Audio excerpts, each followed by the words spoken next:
Hello everyone and welcome to Kiru's online lectures. This video being part 1.3 of the previous series, we are covering picture-based questions from chapter 1 in history. But before that, here are the answers to part 1.2.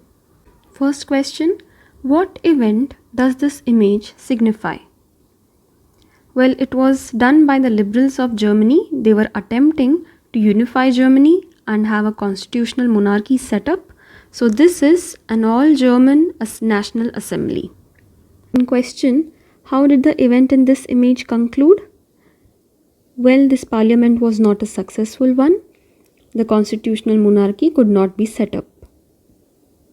Whose image covers the organ of St. Paul Church? Meaning this question refers to the image over here, and this image is of Germania.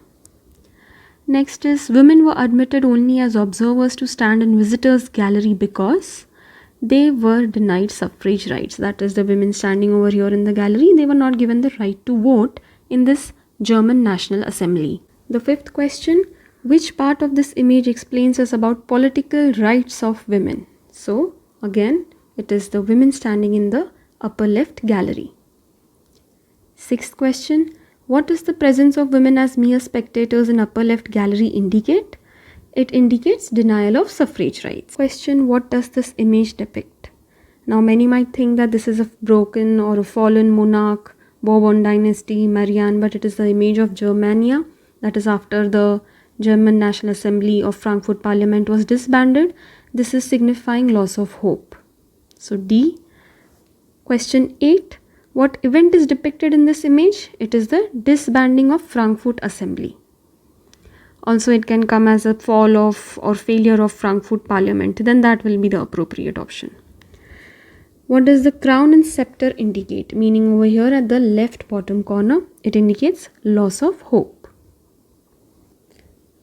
Moving to the next question of Marianne. She was the national symbol of unity for France, and her characteristics were drawn from liberty and republic. Next, the red cap, it is symbolic of liberty.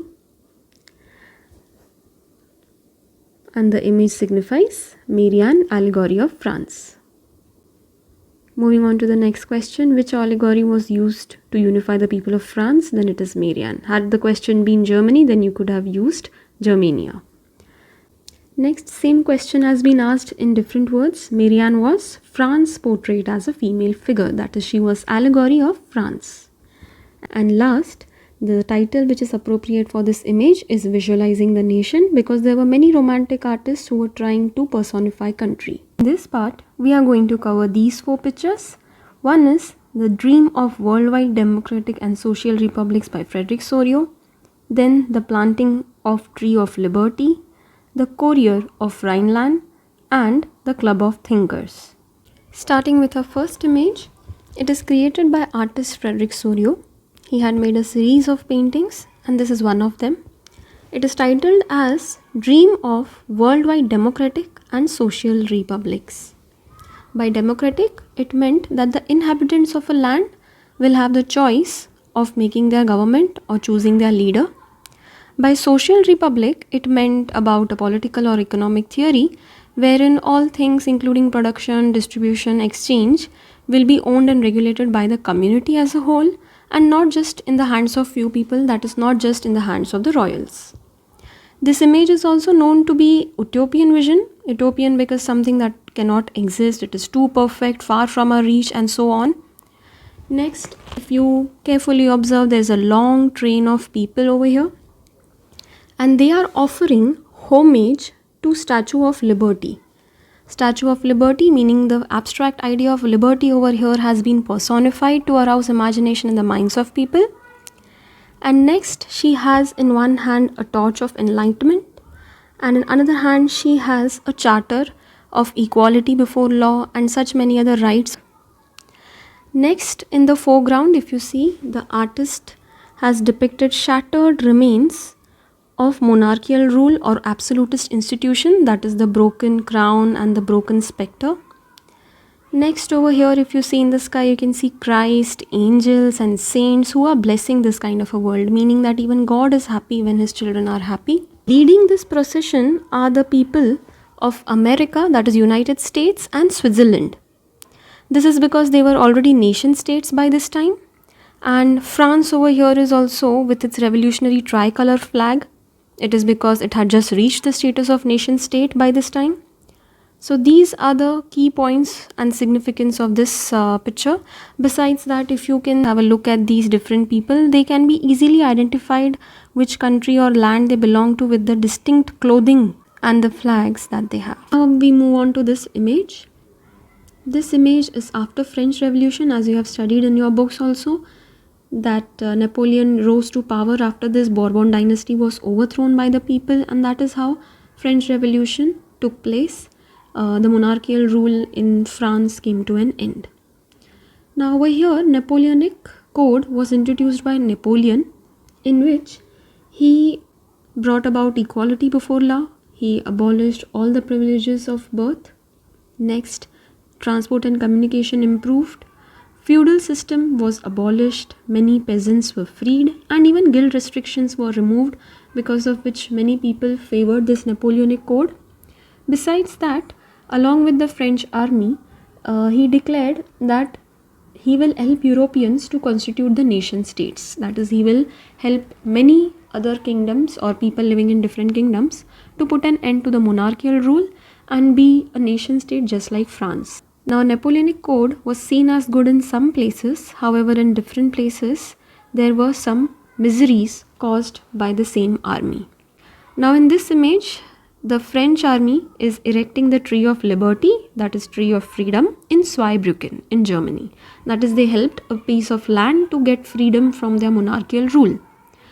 They further went on capturing many areas in Europe. Now, many people had mixed feelings in spite of the good Napoleonic Code. That is because of the increased taxes, censorship was forced, many people were forced into armies. Why was he doing all this? Why was Napoleon supporting all this? It is because he wanted to fund his army.